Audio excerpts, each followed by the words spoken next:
would move on to the next session, which would focus on what makes research partnerships good and why. And I'd like to invite Carla from Pan-African Health Organization USA to chair the session. Welcome, Carla.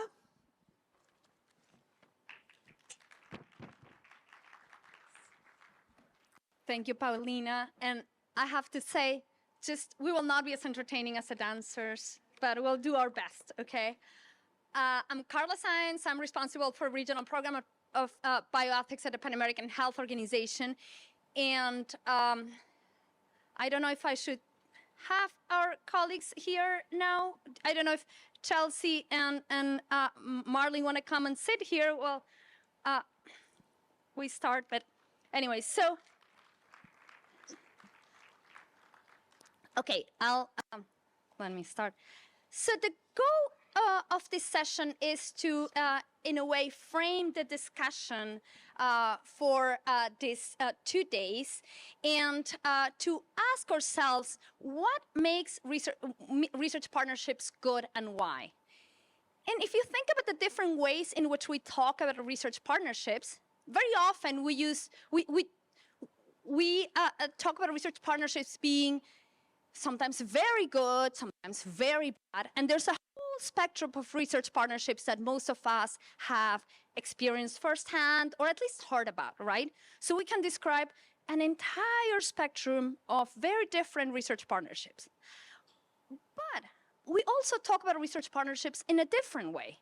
So when we're asked to seek research partnerships when doing health research, we're clearly not being told to seek the bad ones, right? So we're told to seek the good research partnerships. So I want us to reflect together what is good about research partnerships. Why are there something we should be looking forward to having? Why should we make sure research is collaborative? Why is that? What makes them good? And as a way to get us started in this conversation, I want to share some of the work I did on research collaborations, and I take research partnerships are a specific type of research collaborations that are somewhat more formal. And I want to share this with you as a way to get us thinking about the topic. And there we go. Even if the title of this session is what makes research partnerships good and why, I want to focus on health research partnerships. Because I think we'd be having a different conversation if we would be talking about, say, a research partnership where the research project is, I don't know, to find, to develop varnish that dries faster. I think that the fact that we're talking about health research partnerships is relevant to this discussion about ethics.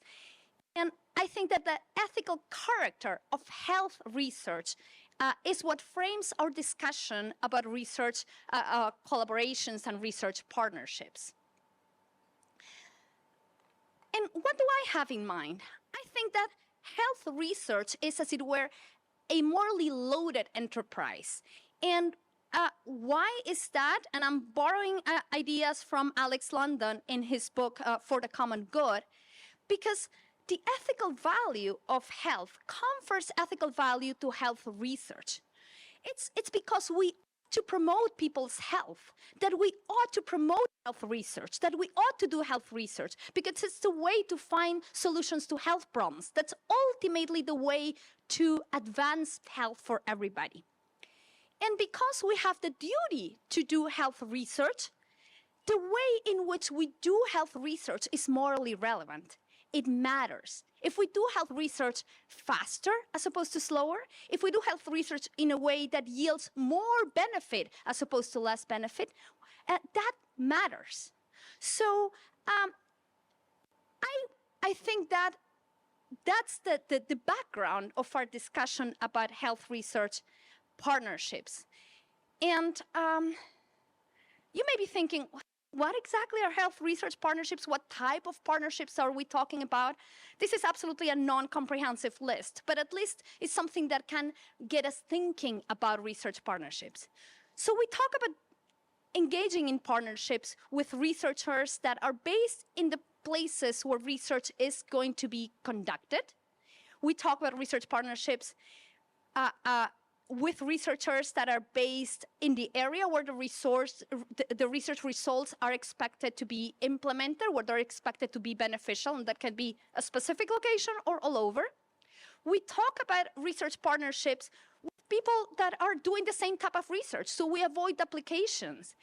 And we talk about research partnerships as just trying to find the people with the relevant expertise, regardless of where they are. So this is just to have a sense of the broad spectrum of our discussion today. So the way in which I think about research partnerships and what makes research partnerships good is the following. I think that research partnerships pursue three specific moral values. One of them, efficiency. It's through partnerships that health research can expedite the conduct of research. Research partnerships also allow us to achieve benefit maximization, to achieve greater results with our research, because it's through partnerships that we facilitate the implementation of the research results. But I also think that research partnerships are essential because of equity, because research partnerships are also a way to build research capacity where health needs are, and will allow everybody to conduct the health research that meets their own needs. So as I'm saying this, you may be thinking, oh, okay, so research partnerships need to fulfill this value of efficiency. They should maximize the benefits of health research and achieve equity. But, oh, I'm pressing the wrong one. But you may think, well, there's not only one way of doing that, right? There's not only one way of having a good research partnership, especially taking into account the different types of health research partnerships we have mentioned. So perhaps research partnerships are like ice cream, and good research partnerships come in different flavors. Which are these flavors? So to some extent, I think what we're doing when we think about health research partnerships is that we're trying to balance different values. So we have these three values that I mentioned, efficiency, equity, and benefit maximization. Perhaps there are others I haven't thought about. And we're trying to see which balance of these values is better for this specific research context, for this specific research type, for this condition. And also, you're probably already thinking that, yeah, the value of equity gets realized in a longer time frame than, for example, efficiency. So perhaps we want to think about health research partnerships as the exercise of a juggler, and we're thinking, well, what balance works? But perhaps some balances work. Perhaps there's some acceptable ways to balance these values, or perhaps other values I hadn't thought about. But not every arrangement works. So perhaps there's a moment in which the juggler loses one of the little balls, and that's when we start talking about research partnerships not being ethically acceptable. So perhaps there are some trade-offs, some balancing between the values at stake that should not be tolerated. And I think that when respect and fairness can never be compromised, that research integrity standards should not be sacrificed to achieve greater efficiency or greater benefits of research or greater equity. So I see research partnerships as this type of balancing exercise that where many things work, but not everything works. So this was meant to serve as a way to get us started about the discussion. And I think that one of the issues, one of the reasons why it's so important to think about health research partnerships is that if we think about health research collaborations, health research partnerships as a duty, as something that we all ought to do, as opposed to some, well, if I have extra time or if I have extra resources, perhaps I'll consider it. Or I think we can truly change the paradigm and the current way in which we see research and in which we plan research and conduct research. I think that is not meant to mean that all three values need to be at place in every situation, but I think we should start thinking of research as having to be collaborative, conducted in partnerships, even if it may be acceptable to depart from some more robust partnerships in some circumstances, but the burden would have to be on you as a researcher to justify that departure. So I hope we get to think about that, and after this introduction, I'm happy to introduce now Marlene Faure, who is going to be putting this into historical context.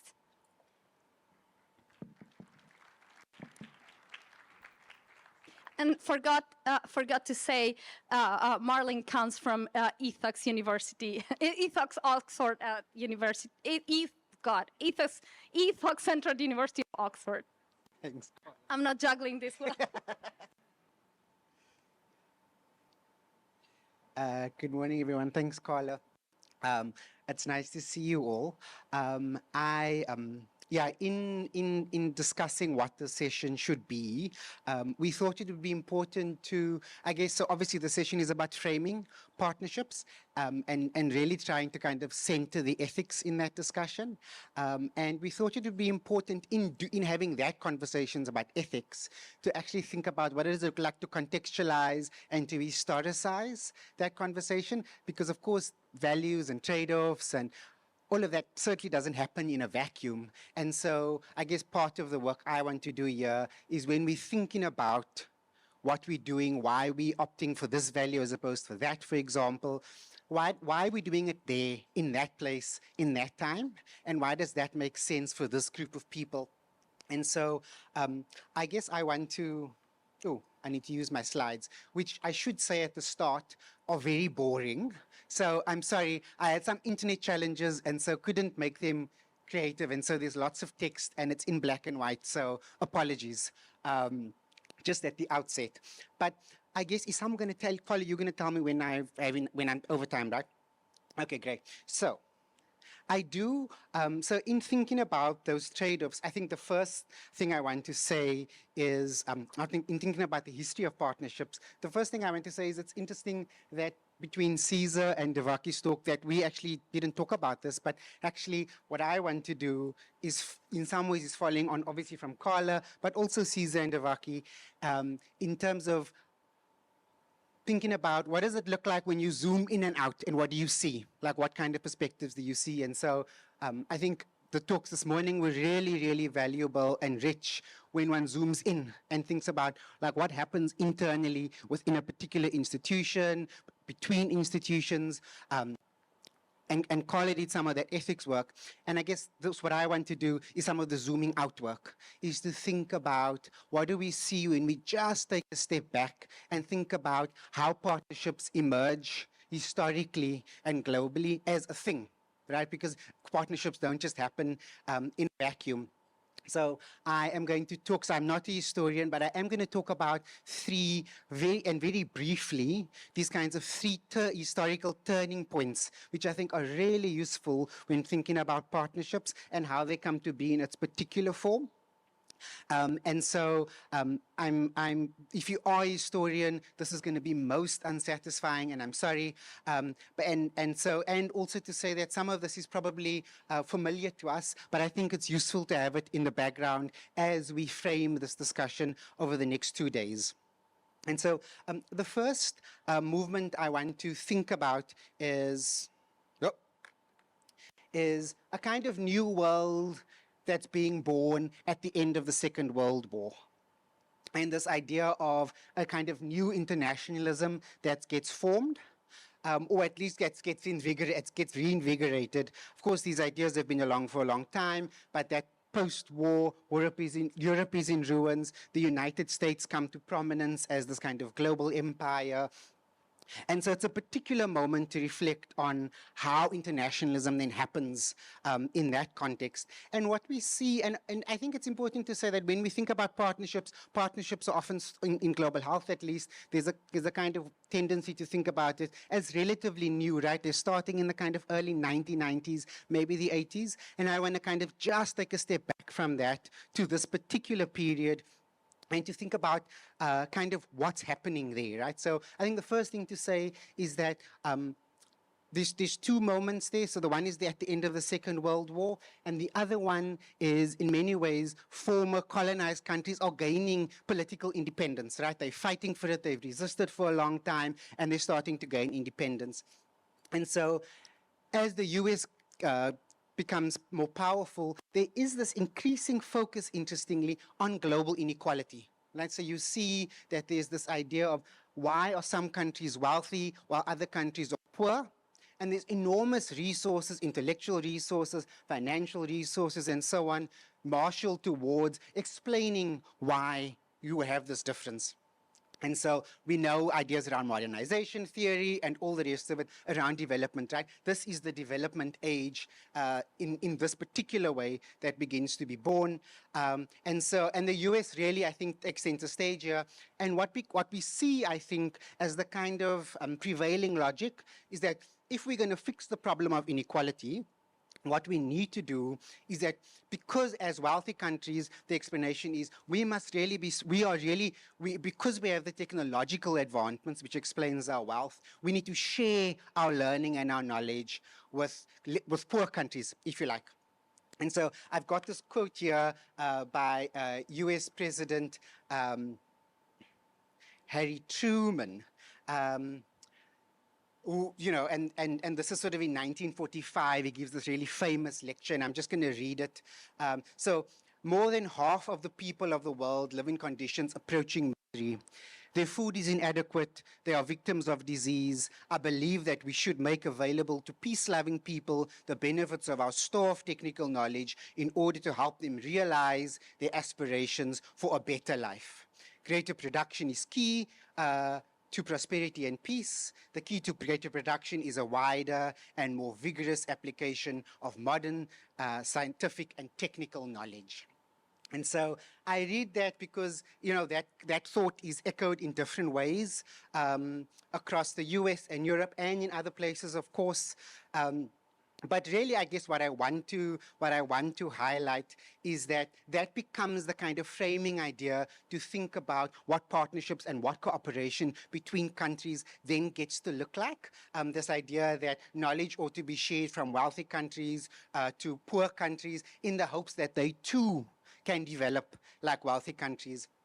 And so as I thought about what are some values underpinning there, and I'll come back to that, I guess part of course, what emerges during that time as well is ideas about human rights. And so part of that development agenda is this notion of human rights. And so big ideas around charity, welfareism, saviorism, I'll come back to that.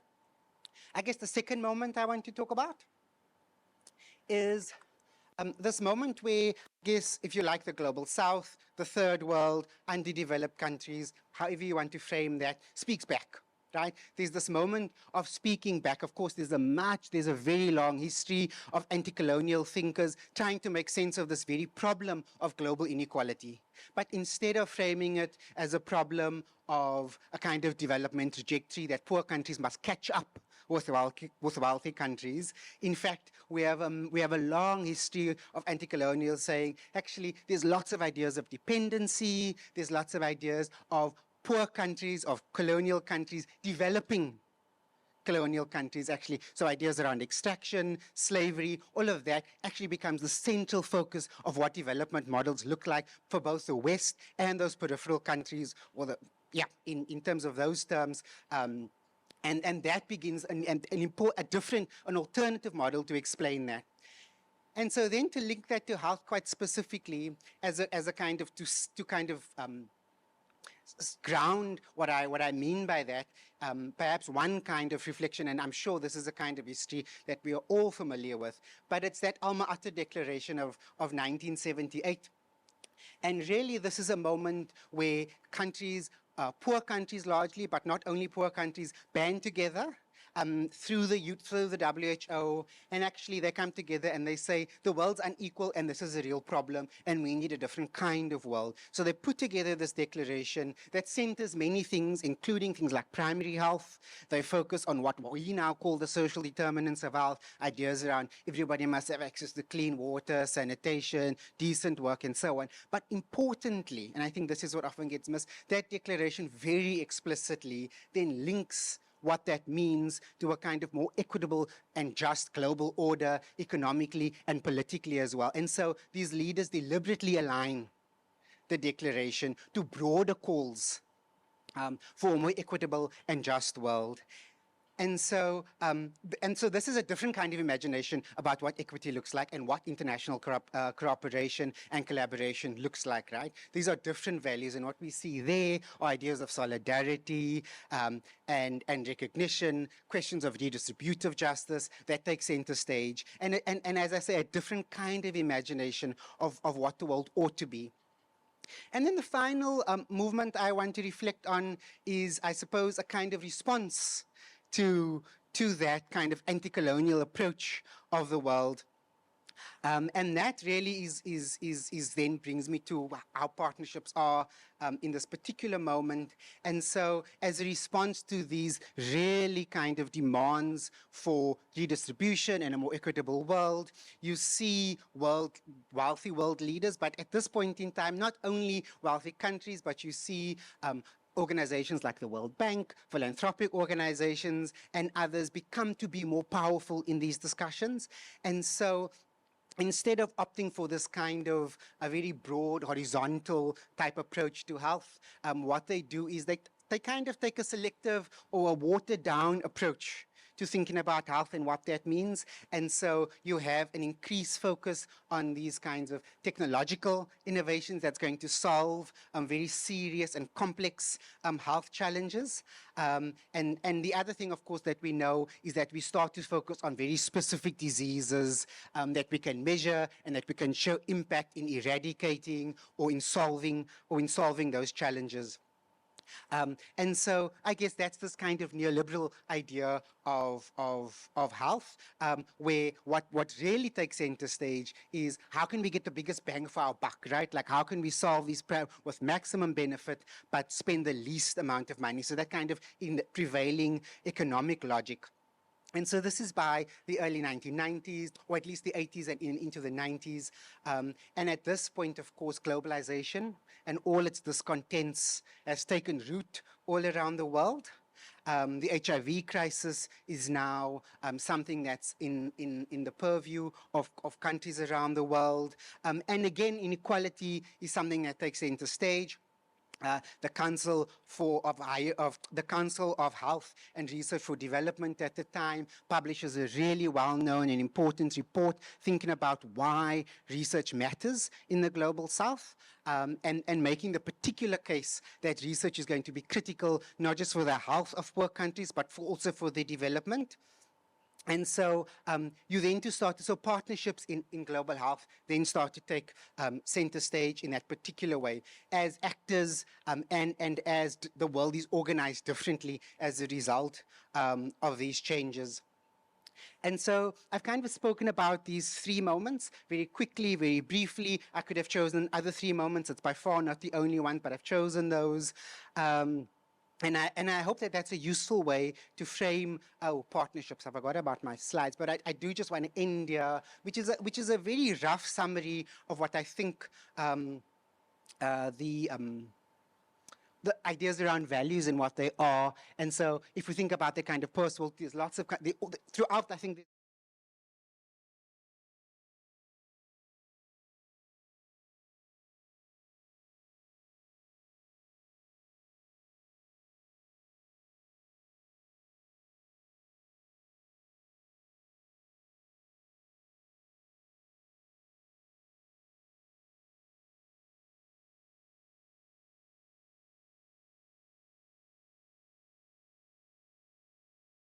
and so on.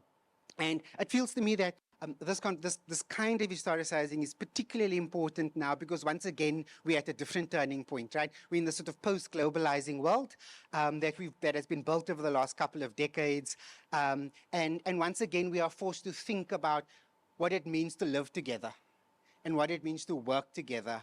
And not just, and that's for a range of reasons, but really, I guess what the purpose of our working together is, and then the means by which we do so, which I think we've been reflecting on lots already. So thank you.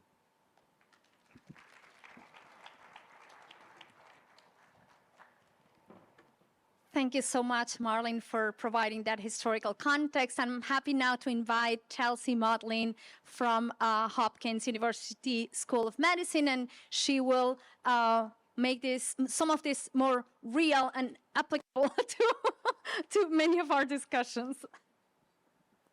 All right, thank you, Carla, and thank you all for being here.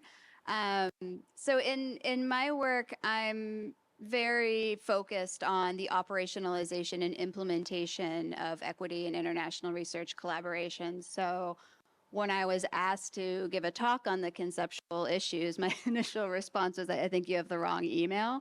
But it got me thinking about this is a great opportunity to really interrogate some of the underlying assumptions I make in my work when we focus on things like authorship, distribution of funding, these very kind of operational and practical aspects of how researchers work with one another in research partnerships, and dial it back to the context they're operating under, which Marlon has also spoken about so eloquently, and going back even further, thinking about what sort of values we're drawing upon to say what is right or wrong for authorship distribution, or what is fair or unfair.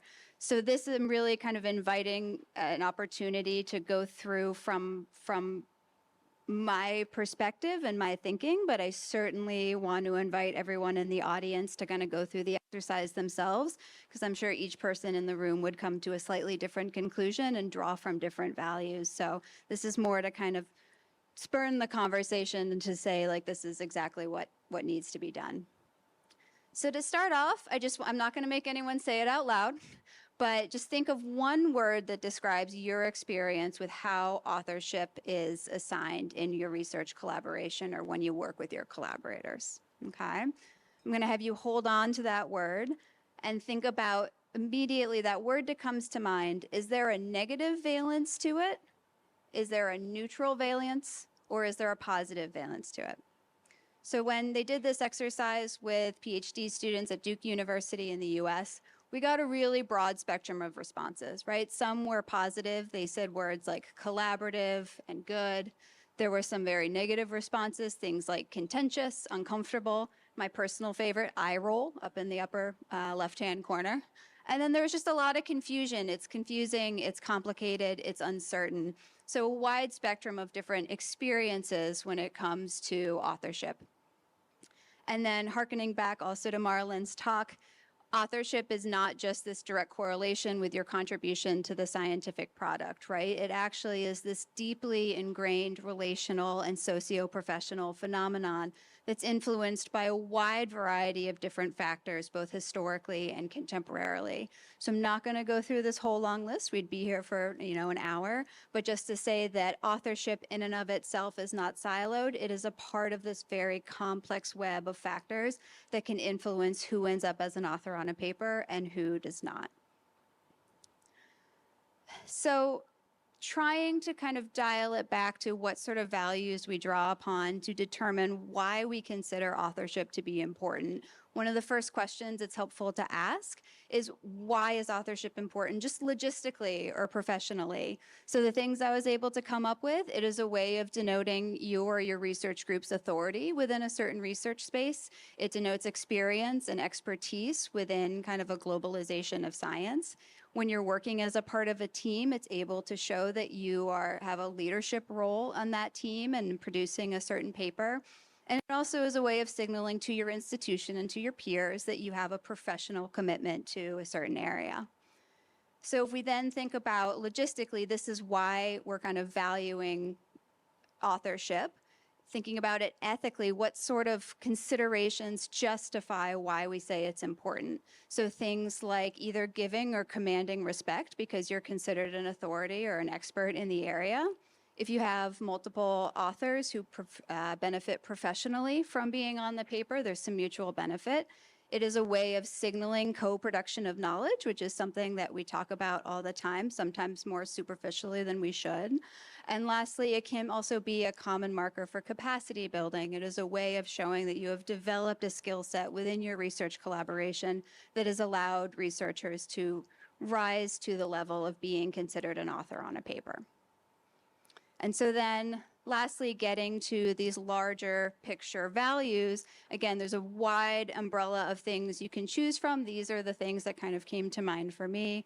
When we are talking about differences in terms of access to resource and opportunity, terms we commonly draw on or values we commonly draw on to help allocate certain resources. We talk about equity. We've talked about solidarity already this morning a little bit. We talk about reciprocity. For authorship, there's also this component of accountability. You are being held accountable for the work you're producing by putting your name on that paper. And then thinking back to Carla's framework, this kind of stretched my thinking a little bit about you are representing a team usually when you're in a group of authors. So you are denoting that there is an efficient process behind what is going on. And you're also maximizing the professional benefits for people who are included as authors. So thinking about what values we prioritize and the trade-offs that we sometimes make, because we can't always honor all of these values all of the time. So these are just some examples of what I've seen kind of play out in real-world practice. But some values like reciprocity or capacity can be valued over or can be considered a better trade-off than focusing on, say, equality of authors.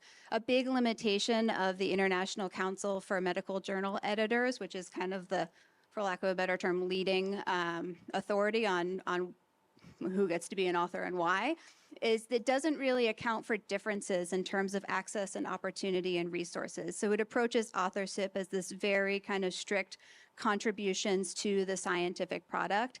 And it standardizes authorship kind of based on a very westernized notion of contribution. So it overemphasizes the contributions that tend to come from research partners who are based in well-resourced settings, and it undervalues the contributions that come from researchers based in lower resource settings. So we have a tendency in global health to default last author to the international grant PI, but why couldn't it be a last author from a local mentor or somebody who directly influenced the first author or mentored the first author on the paper itself? So similarly, efficiency over equity, harkening back to Carla's framework, there are contexts where we want to prioritize the expedited dissemination of knowledge, so things like infectious disease outbreaks, public health emergencies. And so it may be that there is an advantage to using technologies and analyses that are already existing in, say, high-income country settings if it is going to decrease overall the loss of life. So that is a priority in just publishing preliminary results and getting data out there to the preprint server. But what's important to acknowledge here is that this occurs at a very specific point in time. So while we may be prioritizing efficiencies early in something like a public health emergency, doesn't mean it needs to continue to be the priority as we get into year 2 and 3 and 4 of the research collaboration. And then lastly, just thinking about maximizing benefit and how we think about knowledge in an academic space. Authorship is not necessarily a key metric for all research stakeholders. And those of us in academia, it's, publish or perish. But for a lot of folks from NGOs, from community-based organizations, knowledge takes different forms and different forms of importance. And so it may be that acknowledging and giving credit and allowing them to disseminate results to the general public or to the research participants through forms other than academic papers can be a better way of representing their contribution than just lumping them in as authors on the final academic paper. And then working backwards, we can also kind of think about, it's hard to really say with 100% certainty, like, oh, this value can never be compromised because it's so context specific, right? But we can take those values and kind of dial them back a little bit to see what sort of actions should be considered non-negotiable. And this is going to be pretty obvious once we get to the end of it. But we think about what sort of values we take into consideration and that we prioritize, we can bring it back to what sort of things should be ethically avoided. Exploitation, lack of trust and respect, unilateral decision-making, and tokenism were the four that came to mind. And then going back further in terms of kind of ethically speaking, this is what we should avoid. So what sort of actions go hand in hand with that? Things like guest authorship, not giving credit where credit is due. And when you have a mutually agreed upon set of authorship criteria, just ignoring them completely. So again, that's kind of meaning to just kind of show that connection between values and what actually happens and is implemented in the real world. It's very intuitive, but I certainly welcome for folks who are drawing from different value systems and knowledge systems to kind of talk about your different understandings and conceptions of authorship. And hopefully this kind of helps broaden our understanding of why we say certain things are right and wrong and why we say things are fair and unfair. Thank you.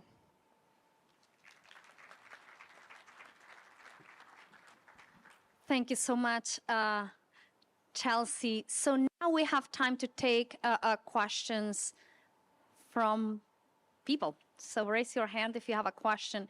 And do you have a time? Can you? We're supposed to end at what? 11:40. If someone can tell me. Okay, just any question. Yes, please, over there, Mercury, and then Tim. And then the gentleman here.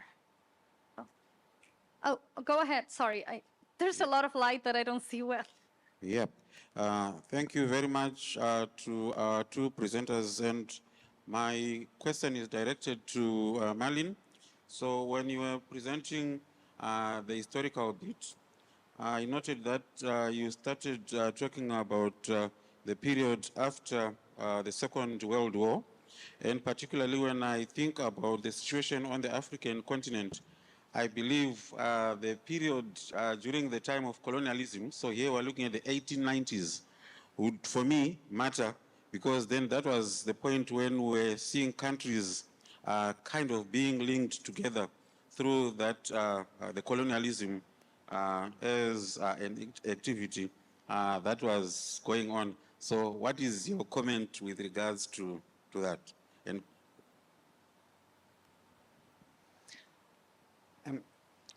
thank you. I mean, I think just to say again, I'm not near a historian, so you know, but I guess I started there just for this kind of talk. But I think that, I mean, obviously we can go longer back, and ideas around thinking about how countries come to be, and how and the nation state in particular, I think, is really important. And then particularly on the African continent, how the countries then carved up to become those particular territories, of course, will have a really important influence. And I guess what I didn't, I think, mean to suggest is that you can kind of neatly divide up the world in those categories that I did. It was rather, I was trying to be heuristic about that. But of course, all of that, I think, is always in motion. To kind of maybe draw on some of Tivaki's thinking, is that all of those ideas and all of those histories are always mobilized all of the time, actually. And so, yeah, absolutely. I think that's really relevant and important here too. Mercury? I hope you can hear me. Yeah, I can hear myself. Thank you for the presentation. I have a comment, which I'm not sure if it's a question or a comment, but maybe it's what is one of the other things we can work on even as we are here for the 2 days. And it's from this session and also the session in the morning. I echo the values that we are talking about, you know, the equity, reflexibility. But I feel we are also missing an element in our conversation, which is what conditions do we need to have so that we can actually fulfill the ethical duties. And I'm seeing like this is something which is missing. I might know what I need to do, but as you saw in the morning and even now, we are hearing about power asymmetries, and sometimes, you know, just lack of mentorship incentives, it can be workload, it can be administrative issues.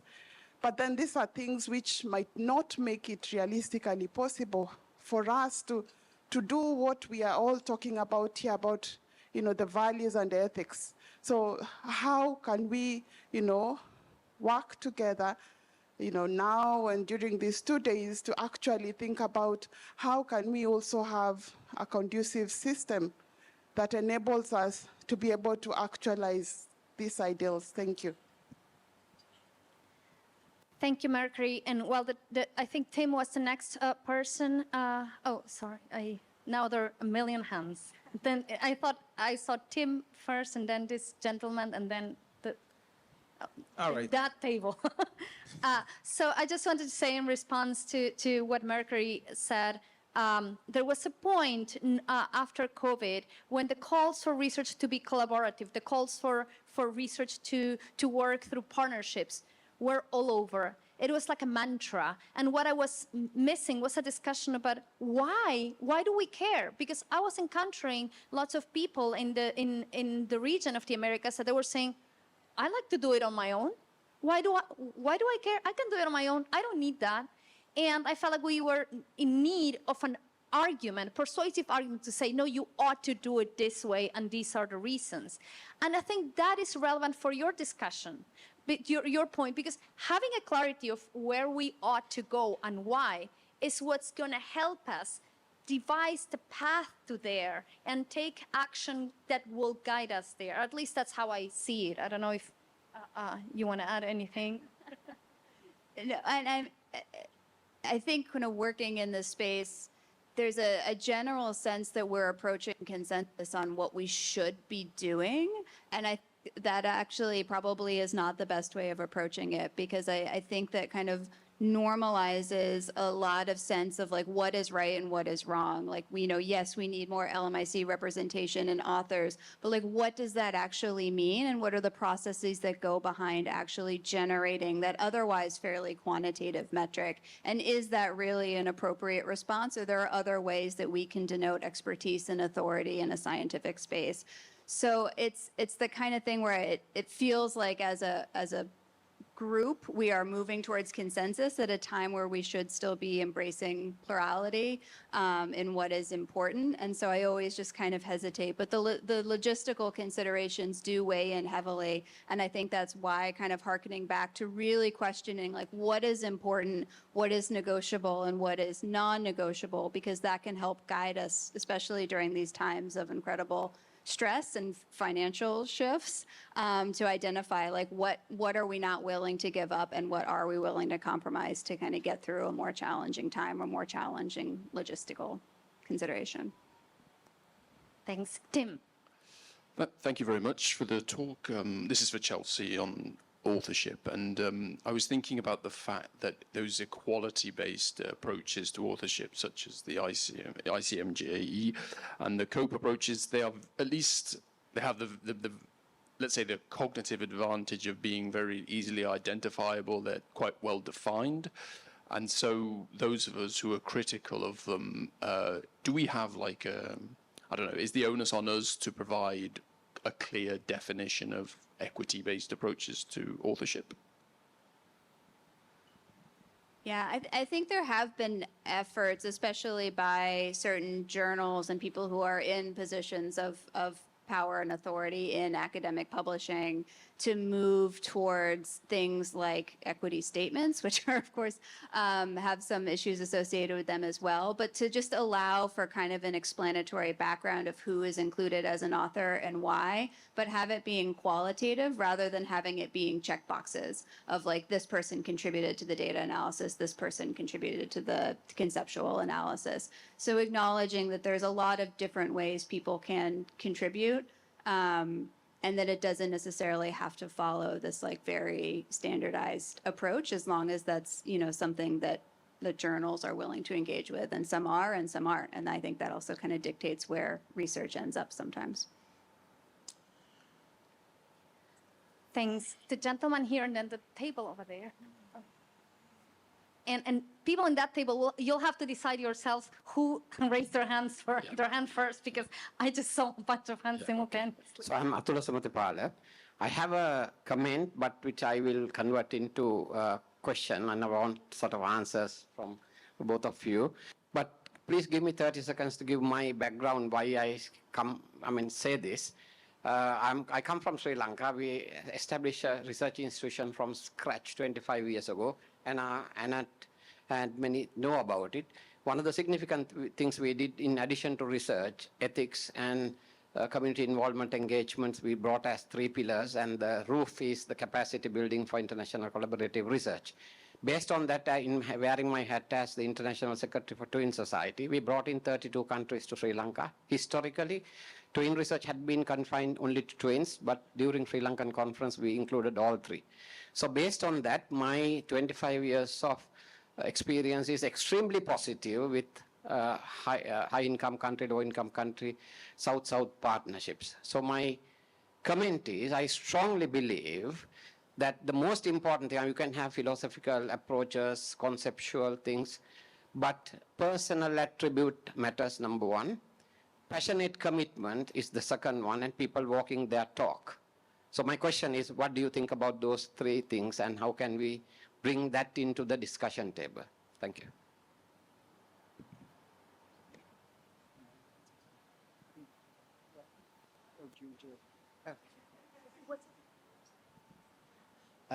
Okay. I think.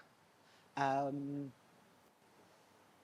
I think that's really important. I think that's I guess is part of the point of this meeting. I think is also to hear the kind of richness of those experiences where things work really well and where they and where they don't. And why and what's going on there. So I think ideas around passion and commitment and I guess integrity is also what you're talking about is really important. And I think that must be on the table for sure. So thank you. Maybe also just to say that I think the work is that we, at least I guess, is to think up and down, like scaling what that looks like up and down structurally and across spaces so that it's not static. I guess, is what then becomes important. One topic that's relevant to the discussion these 2 days is that we don't think that we should be framing this discussion about the high-income countries versus the low-income countries.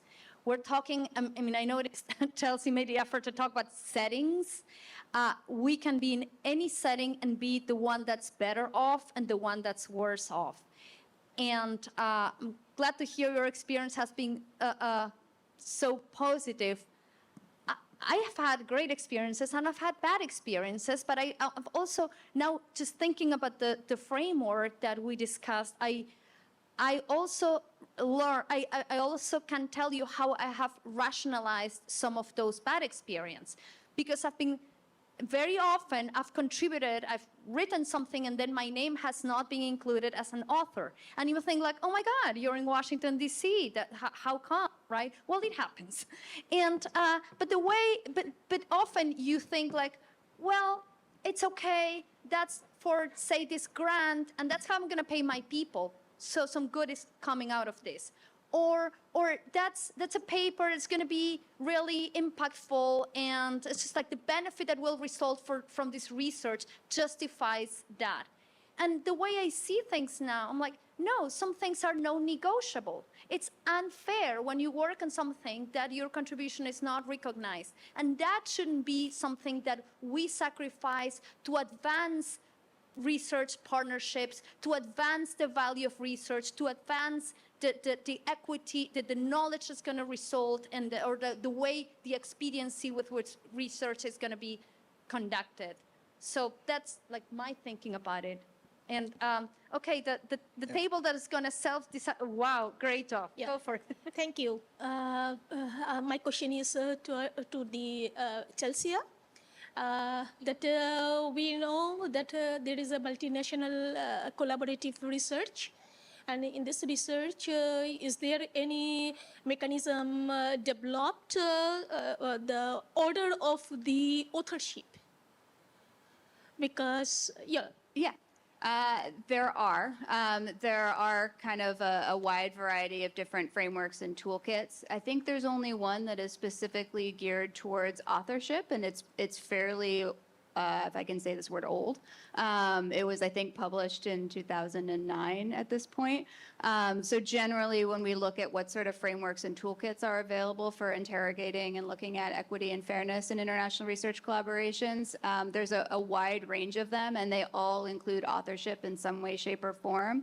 But it's challenging because they all have limitations to them as well. So it really kind of is partially dependent on the context that folks are working in. And there are tools out there, but I would say none of them are perfect, but a lot of them kind of help set the starting ground for what sort of questions you should be asking.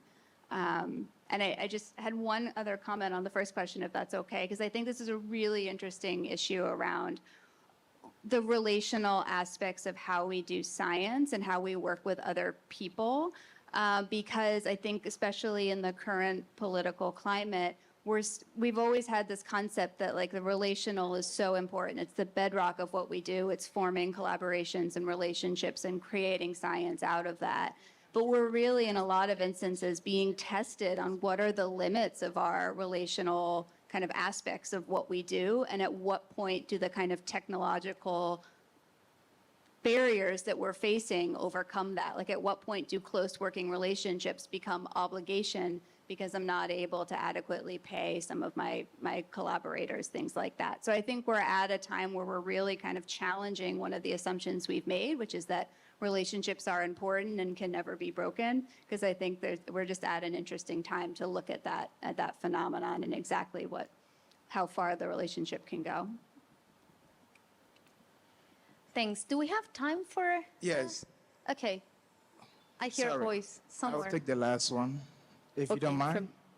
Okay. Yes, from this table. Oh, okay. Yeah. So authorship is valued differently by different research stakeholders. And as academics, our research partners like local leaders, residents, can really shape our thinking, but don't necessarily value the white paper. So how do we acknowledge authorship in this context? I'm just kind of relating your question also to the previous question. I do find the four questions of the ICMDA useful as at least a first step, acknowledging who should be an author based on what contribution they made. So I think that regardless, I mean, But it's still a very traditional. it is a paper. Publications have some rules, and I think that at minimum those basic rules make sense. And so if we at least claim that I can say that those four questions are answered by all the people that are recognized, and they can be answered based on very different types of contributions, I would say, good. You know, very often the problem is that the people are included that have not meet those criteria, or excluded while they have met them all.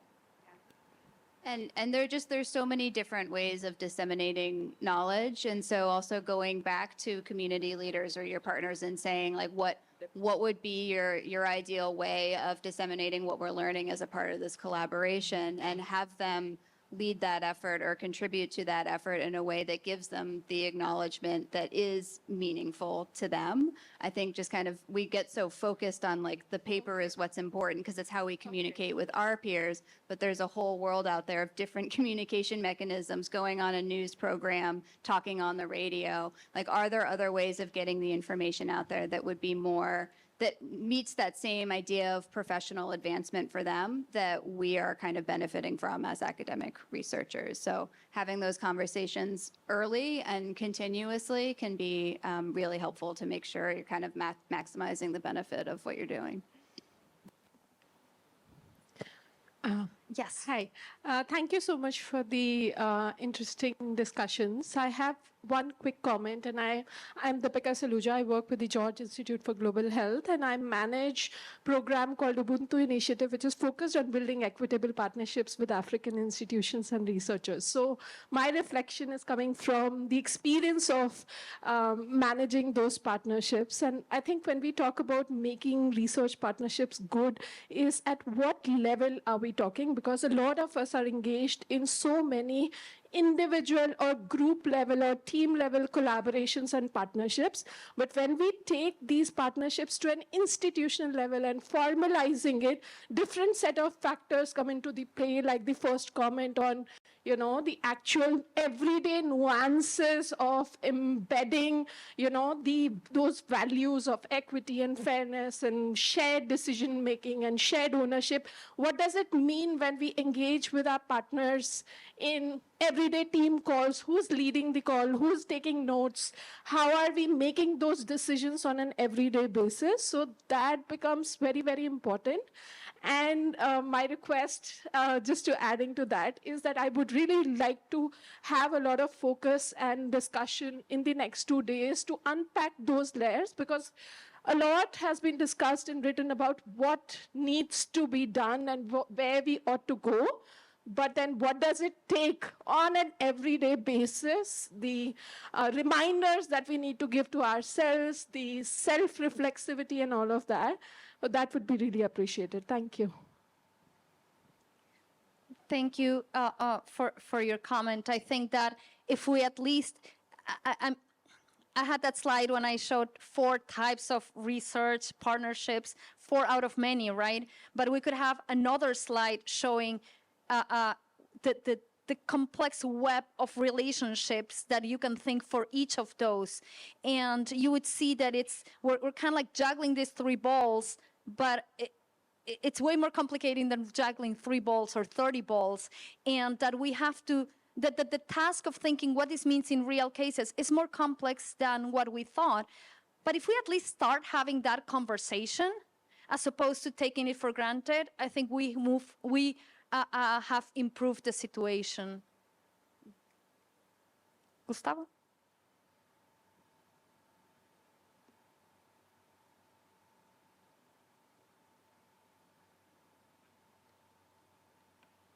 All right. I think someone asked a question that kind of addressed what I wanted to ask, but yeah, so it was more about the authorship, and I think earlier we looked at the ICMJE, but it's not just that. We also have the NIH. They have similar guidelines around authorship. And I'm wondering, who determines in the partnership, in the collaboration, if the authorship will have to follow those guidelines? Is there a time that we have to sit as collaborators and determine our own guidelines for authorship that are not necessarily aligned with either the NIH or the ICMJE, but that are practical in reality and in the term of context? How do we make those kind of decisions? Because even the ICMJE and the NIH, I think they structure in a way that kind of excludes people, who do not have the agency to meet up with those requirements. And take, for example, when you say substantial contribution, who determines that? How is it defined? What is substantial contribution? Okay, and I'm just asking those questions so that we think beyond the normal, regular, guidelines that are written on paper and see how we can practicalize them in real context. Yeah, so I would encourage everyone in the room who is a part of these collaborations or collaborate across all sorts of different kind of magnitudes of power balances in the world to sit down and even like as you're writing your proposal, as you're thinking about what research you're going to do, think about the downstream products. What is important that comes out of this work? What sort of knowledge systems do we want to represent in how our research is disseminated? And if we are going the traditional academic route, what would authorship look like based on our current partnership structure? That can vary depending, and it can also change over time, but being aware of that and setting out mutually beneficial expectations from the very beginning can help alleviate a lot of these kind of downstream surprises of, oh, I wrote this whole paper and now my name isn't on it. So I think being very clear from the beginning about what your expectations are and then kind of following through can be a good way of approaching it. There are, limitations, as you mentioned. There are these guidelines from NIH, and full disclosure, I'm an NIH-funded researcher, so I've struggled with this myself. But for the most part, those are really kind of, for lack of a better term, like basement level expectations that you can say this person contributed significantly to the conceptualization because of their background as an indigenous knowledge leader or a spiritual healer, for example. So you can kind of like, those check marks are pretty broad in how they can be interpreted. So I do think there's a way of kind of synergizing what is best for your partnership and your collaboration and still kind of meeting these very broad and vaguely termed expectations for powerful structures like funders, or acknowledging that both NIH and the ICMJE are kind of really based in high-income country-based notions of what contributes to authorship. But there are ways to kind of marry the two and still meet both so that you're not excluded from publishing in spaces that you otherwise want to because of this understanding of kind of who merits authorship and who doesn't. And I think there is kind of a growing awareness of the limitations of those, and as long as your group's able to kind of justify who is considered as an author and why, most journals and most spaces are kind of willing to engage in some of those conversations.